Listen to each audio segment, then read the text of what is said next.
J'ai pas d'intro, j'ai pas d'intro, j'ai pas d'intro, j'ai pas d'intro.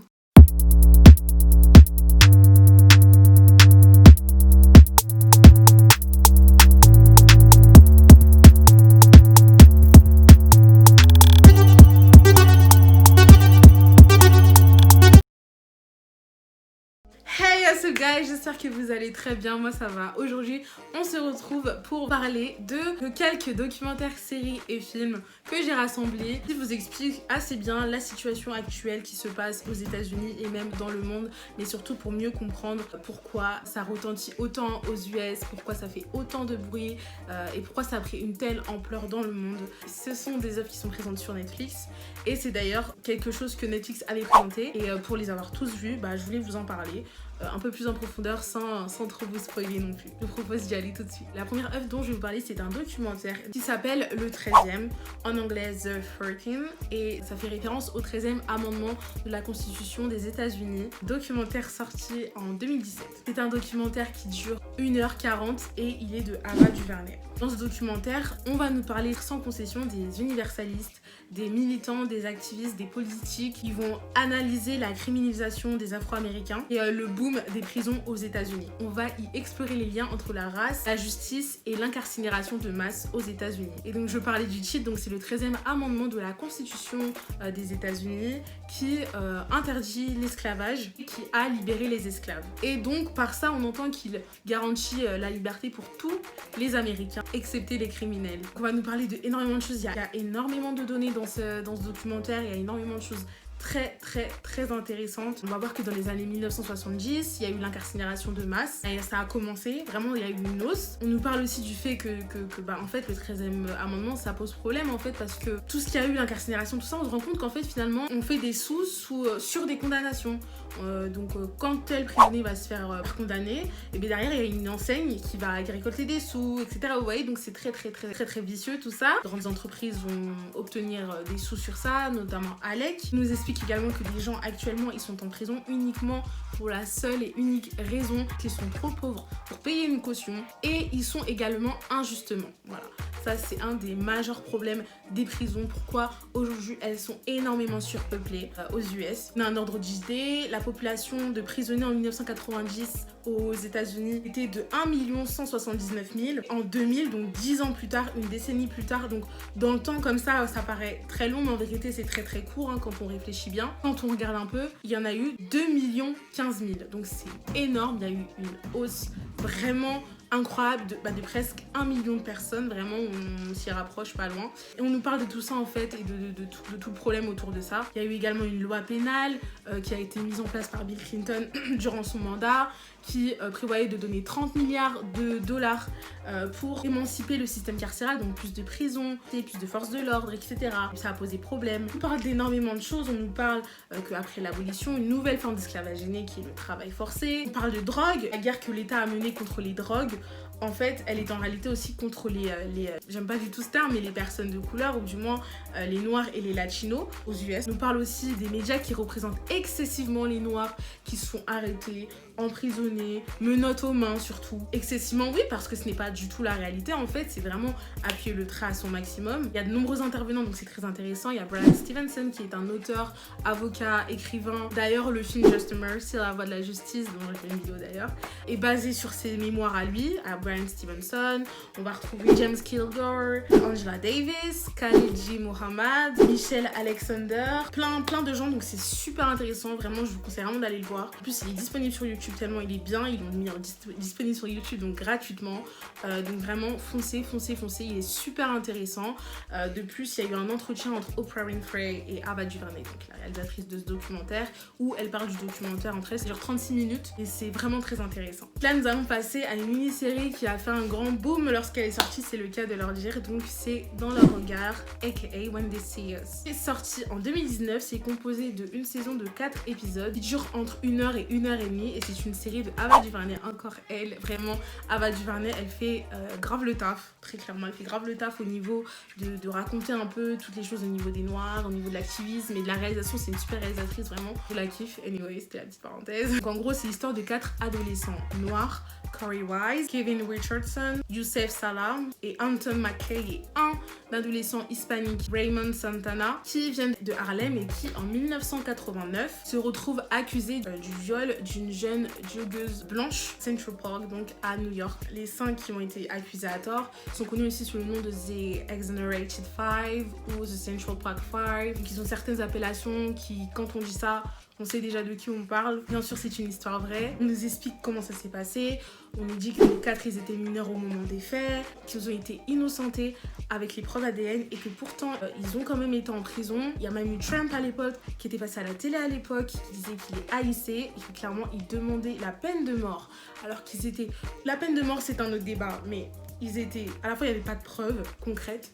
Ils étaient mineurs et vraiment ils voulaient leur mort, très clairement. Il avait même mis la pression en publiant un plaidoyer pour dire à quel point vraiment ils voulaient que leur mort, très clairement limite. Et cette histoire, c'est vraiment l'histoire de la plus grande injustice qui reflète tout simplement le système du pays et le système judiciaire en fait. Ils ont eu de forts dommages à la fois physiques et mentaux, ça les a vraiment impactés, l'ensemble tous de ces enfants, car oui, c'était des enfants, très clairement. C'était des enfants quand tout ça s'est arrivé et que tout ça leur est tombé dessus alors qu'ils n'avaient rien fait. Très clairement, ça les a marqués à tout jamais. D'ailleurs, Jarrell Jerome, donc l'acteur qui a joué Corey Wise dans la série, a gagné l'Emmy Awards du meilleur acteur en 2019, ce qui était totalement mérité parce que mon ventre il gargouille. Yes, I'm hungry. Qui était totalement mérité parce qu'il a fait une interprétation de malade.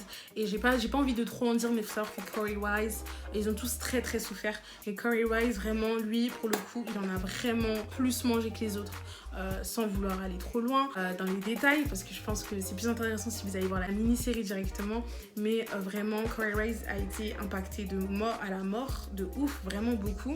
Et c'est tellement triste ce qui leur est arrivé parce que c'est clairement, tu sais qu'ici c'est une histoire raciale, c'est une histoire de système qui est pourri, ils se sont fait manipuler, ils ont dit des choses qu'ils n'ont absolument pas faites, mais ils les ont dit parce qu'il faut savoir qu'aux États-Unis, certains préfèrent mentir, dire que oui j'ai fait telle chose pour prendre genre 3 ans de prison, plutôt qu'aller jusqu'au procès. Et peuvent sûrement le perdre parce que système de merde, désolé de le dire, et manger 10 ans. Vous voyez ce que je veux dire? Bref, donc ils ont bien manipulé tout ça. Et la série reconstitue super bien, je pense, en tout cas, les événements qui se sont passés avant. En tout cas, sachez qu'ils ont été très engagés. Les The Exonerated Five, ils ont été très engagés dans la série. Il y a même eu une émission à côté avec Oprah Winfrey encore. Oprah Winfrey et Ava DuVernay sont très copines. Oprah Winfrey est présente dans leur regard où il y a donc les acteurs mais également les vraies victimes. Donc dans la vraie vie, ils sont tous réunis, ils parlent. Il y a également Ava DuVernay. Voilà, ils échangent et tout et c'est très touchant parce qu'en fait tu te rends compte que vraiment ils ont été fort impactés et tu peux pas rester insensible face à ça. Genre c'est complètement impossible et c'est très émouvant. Bref, j'ai grave pleuré devant et la série et même l'interview, j'ai réussi à pleurer, ouais. Et je vous conseille vraiment d'aller voir. Ensuite, prochain, je vais vous parler d'un documentaire qui est I Am Not Your Negro. Donc, c'est sorti en 2017. C'est un documentaire de 1h29 qui a été fait par Raoul Peck. Et en gros, c'est à travers les propos et les écrits de l'écrivain noir américain James Baldwin, le fameux. Raoul Peck va nous proposer un film, en fait, qui va revisiter les luttes sociales et politiques des Afro-Américains au cours de ces dernières décennies. Alors, James Baldwin, en fait, rien que sur le fait que ce soit sur James Baldwin, allez le voir. Non, mais plus sérieusement, James Baldwin, c'est le très célèbre auteur-écrivain né en 1924 et qui a décédé en 1987, d'un personnage très important dans la lutte des droits civiques. Il était également homosexuel et il assumait, et ça c'est intéressant à dire par rapport à l'époque à laquelle c'était, et le fait que ce soit un homme noir aux États-Unis. Dedans, on y parle beaucoup de la question raciale, donc encore une fois, c'est très intéressant avec ce qui se passe en ce moment, de savoir un peu d'où ça provient, parce que vraiment on repart aux origines. C'est vraiment cool pour bien comprendre. Beaucoup d'images, je vous montre MLK, Martin Luther King et Malcolm X, des images d'archives, etc. Sauf que c'est beaucoup utilisé dans la plupart des choses dont je vous ai parlé et dont je vais vous parler après. Beaucoup d'images d'archives, c'est toujours intéressant d'entendre comment ils parlaient, comment ils s'exprimaient, quelles étaient leurs idées qu'ils défendaient. Donc vraiment, c'est super cool. Et c'est un documentaire qui est vraiment intéressant, qui est rempli d'informations et c'est toujours très agréable d'entendre de James Baldwin. pour être tout à fait honnête. Ensuite, nous passons à une série qui est Dear White People. Donc c'est une série qui a été créée en 2017. Elle est composée de 3 saisons de 10 épisodes. Les épisodes durent entre 26 à 36 minutes, si je me rappelle bien, ouais, 26 à 36 minutes. C'est une série de Justin Simien et c'est une série américaine. C'est une adaptation du film Dear White People, donc du même nom, qui était sorti donc en 2014. Le prestigieux campus universitaire de Winchester est en proie aux rivalités, aux amours et aux crises identitaires. Mais il fait face à une nouvelle révolution quand les étudiants blancs qui écrivent pour le magazine Université Pastiche débarquent à une soirée en arborant un blackface pour protester contre l'émission de radio Chers Amis Blancs, animée par une étudiante métisse, Samantha White, dans laquelle elle dénonce les injustices et les comportements racistes sur le campus.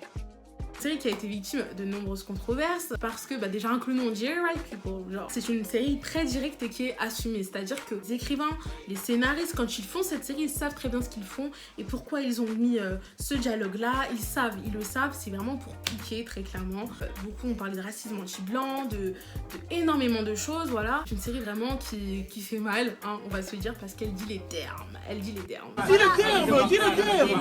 Quand on regarde cette série, on est vraiment plongé dans la culture américaine à fond, que ce soit par l'histoire mais également les expressions.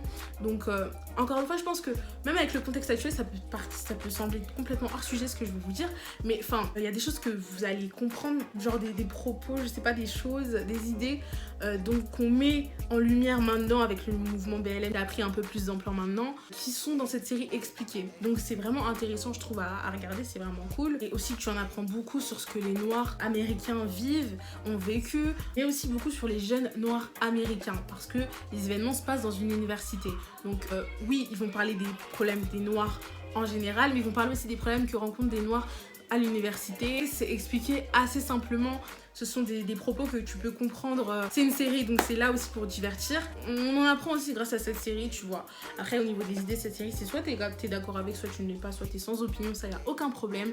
Mais c'est une série qui est vraiment intéressante pour comprendre de nombreuses choses et pour comprendre certains aspects du clivage noir-blanc aux US. Ensuite, nous allons passer à un documentaire LA 92, Les émeutes. Un documentaire qui a été créé en 2017, il dure 1h54, et de Daniel Lindsay et TJ Martin. Et en gros, ça va nous parler du printemps 1991 où Rodney King a été violemment frappé, vraiment à tabac, par 4 policiers blancs de Los Angeles après une course-poursuite à grande vitesse. Et en fait, un résident du quartier, il a filmé la scène depuis son appartement.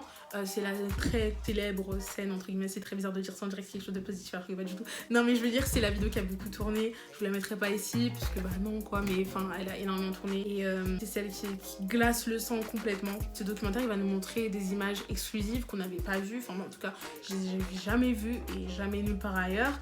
Mais déjà, même si vous les avez déjà vues, c'est très très bien de les voir s'assembler ici pour faire un documentaire exceptionnel sur ça, qui vont nous offrir en fait une nouvelle perspective sur le procès de Rodney King et son verdict, et qui sont à l'origine en fait des émeutes de 1992. Bon, comme j'ai dit, il y a beaucoup d'images d'archives, donc c'est très intéressant à voir. Il y a aussi également des images très violentes des fois, donc trigger warning, au cas où ceux qui n'aiment pas trop le sang, trop la violence, il y a un moment dans le documentaire, même des moments, il faut avancer les amis. Mais ça montre à quel point vraiment les gens ont eu un ras-le-bol complètement et se sont dit alors là, no fucking way. Genre ils se sont dit non, on va pas laisser passer ça, c'est mort. On va vraiment suivre l'affaire Rodney King de A à Z, donc c'est aussi un moyen de connaître cette histoire à cet homme, parce que c'est une histoire très importante. Et plus les émeutes qui ont eu lieu, on va vraiment suivre ça comme il faut de A à Z, et c'est vraiment excellent. Et il y a beaucoup de stress aussi, tu sais, il y a le moment où il y a le verdict et tout, t'es là, t'es stressée, mais moi j'étais stressée, je me disais mais non.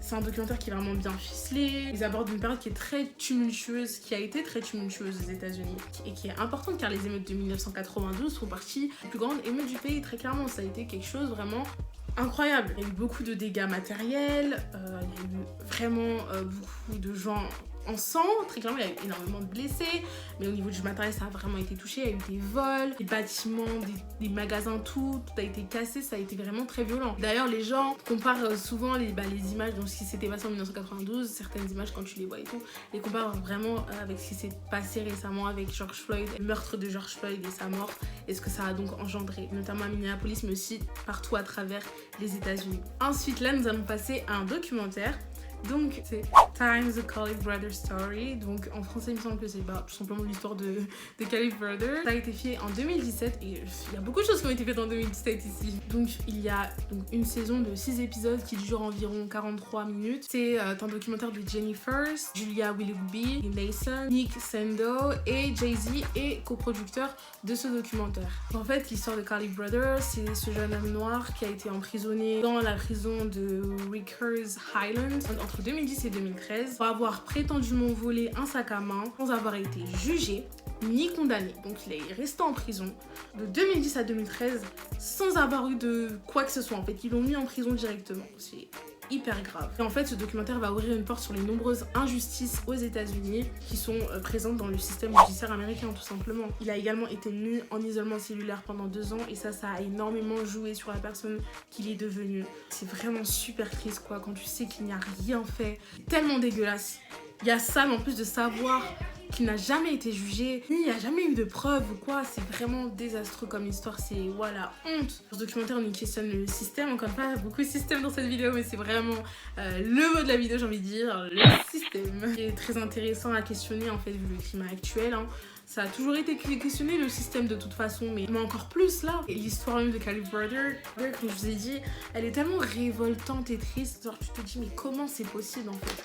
Comment d'humain à humain on peut se faire ça? C'est incroyable. C'est une histoire vraiment qui met encore plus en lumière les injustices auxquelles les Noirs aux US peuvent faire face en fait, tout simplement. Ils voient des images qui nous énervent. Je pense que c'est une histoire vraiment à connaître, l'histoire de Caliph Brothers. Et pour vous dire, il est mort pas longtemps après parce qu'il s'est suicidé. Et en fait, je pense qu'il a fait ce documentaire vraiment pour laisser une trace, une marque de ce que le système peut faire à quelqu'un, de ce que le système est et de comment il faut absolument le changer. Il a laissé une trace de ce qu'il a vécu pour montrer à quel point ce système est fucked up. Genre, il s'est dit, tu vois, c'est super triste parce que, de te dire qu'il s'est suicidé genre pas longtemps après sa sortie de prison et pas longtemps encore plus après le documentaire, ça brise le cœur. Tu te dis en fait, il s'est dit vas-y, je vais faire le documentaire, je vais montrer en fait ce qu'ils m'ont fait et je vais partir. Et ça me brise le cœur, je vous jure vraiment, je vous conseille vraiment d'aller regarder. C'est vraiment super triste mais ça explique vraiment super bien. Et comme je vous dis, c'est vraiment une histoire à connaître, je pense. Et pour le dernier de cette vidéo, ça va être un documentaire qui s'appelle Hello Privilege, It's Me, Chelsea, ou tout simplement Bonjour Privilège, c'est moi Chelsea, qui est un documentaire qui a été réalisé en 2019, qui dure 1h04, et de Alex Stapleton. Et dans ce documentaire, donc Chelsea Handler, qui est une humoriste et actrice américaine blanche, elle va analyser les effets donc, du privilège blanc, la culture américaine, et explique en quoi sa vie, sa carrière en ont bénéficié. Dans ce documentaire, elle va à la rencontre de nombreuses personnes que nous connues ou pas.